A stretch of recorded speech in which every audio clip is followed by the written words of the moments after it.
Et salut tout le monde, c'est l'Illustre. Aujourd'hui on se retrouve pour une nouvelle vidéo. Aujourd'hui on s'attaque à Tsunade, cet incapable, cet alcoolique. Non mais sérieusement, qui a eu l'idée de mettre à la tête du plus grand village ninja une alcoolique? Sérieusement, je pense que Tsunade n'est pas assez descendu par la communauté parce que c'est l'un des pires personnages, et je le dis, oui, l'un des pires personnages de Naruto. Il est temps de terminer cette fraude, c'est parti pour la vidéo.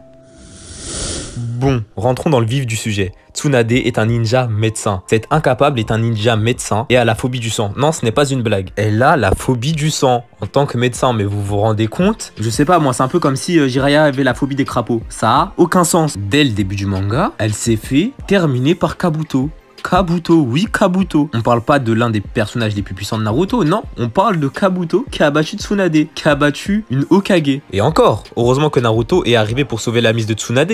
Sinon, elle aurait probablement été tuée par Kabuto. Et encore, si ce n'était que ça, En plus de cela, c'est une alcoolique. En plus de ça, c'est une joueuse compulsive de jeux d'argent. Si ça avait été un personnage random de Naruto, je vous aurais dit, bon, on s'en fiche. De toute façon, qui sait? Mais là, on parle du 5e Hokage. Regardez donc ses prédécesseurs. On parle du 3e Hokage, qui a sacrifié sa vie pour sauver le village. On parle du 4e Hokage, qui a sacrifié sa vie pour son fils, ainsi que pour protéger le village. On parle du 1er Hokage qui a affronté Madara Uchiha. Bon, on va pas parler du 2e Hokage, je vous rassure. D'ailleurs, tout le monde se demande à quoi sert le 2e Hokage et personne n'a de réponse, mais bon, peut-être qu'un jour on l'aura. Mais en tout cas, dans l'histoire, Tsunade est d'une inutilité. Je trouve ça incroyable. Sasuke a pris la fuite avec de dangereux terroristes et tout ce qu'elle a trouvé à faire, c'est d'envoyer des genin à sa recherche. Sérieusement, à ce niveau-là, nous aurions même pu penser que c'était une traître du village. Attendez, hein, elle a même fait venir sur le champ de bataille Rock Lee qui revenait de blessure. Comme si son projet était de faire tuer tous les genin de Konoha. Et je dis ça comme ça, mais quand Lee est arrivé, il nous a dévoilé sa nouvelle technique, qui consiste à boire du saké. Mauvaise influence, Tsunade? Donc cet incapable alcoolique a poussé Lee à devenir aussi alcoolique. Non, je suis pas du tout de mauvaise foi, c'est exactement comme ça que ça s'est passé. Encore un élément qui prouve que ce personnage est un traître du village.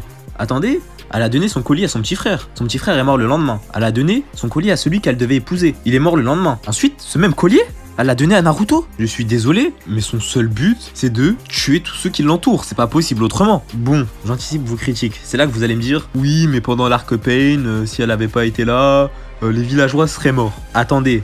Je pense que le moment qui reflète le plus l'inutilité de ce personnage, c'est bien l'arc Pain. Elle a utilisé tout son chakra pour protéger les ninjas et les villageois. Tout ça pour qu'ils soient quand même pour la moitié tués par Pain, et pour qu'ils soient en plus à la fin ressuscités.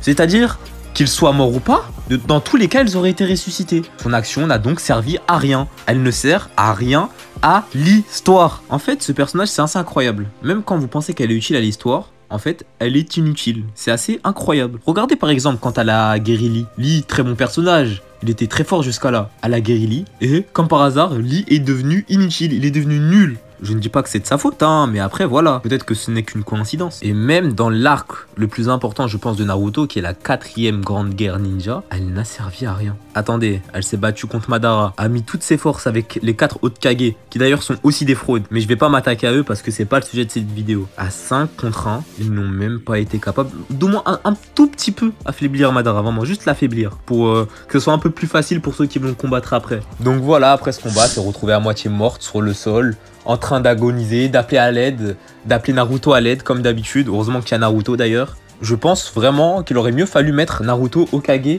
dès le début de l'histoire. Au moins, ça aurait été plus cohérent. Donc je résume. Quelqu'un a eu l'idée de mettre Hokage, une alcoolique, ninja médecin qui a la phobie du sang, incapable d'être utile dans n'importe lequel de ses combats. Cette personne-là est devenue Hokage. Franchement les mecs, regardez. Même pendant l'arc Pain, Konohamaru a été capable de battre un Pain. Donc ce personnage est surcoté. Voilà les mecs, c'est déjà la fin de cette vidéo. Abonnez-vous surtout et lâchez un like, ça aide vraiment la chaîne.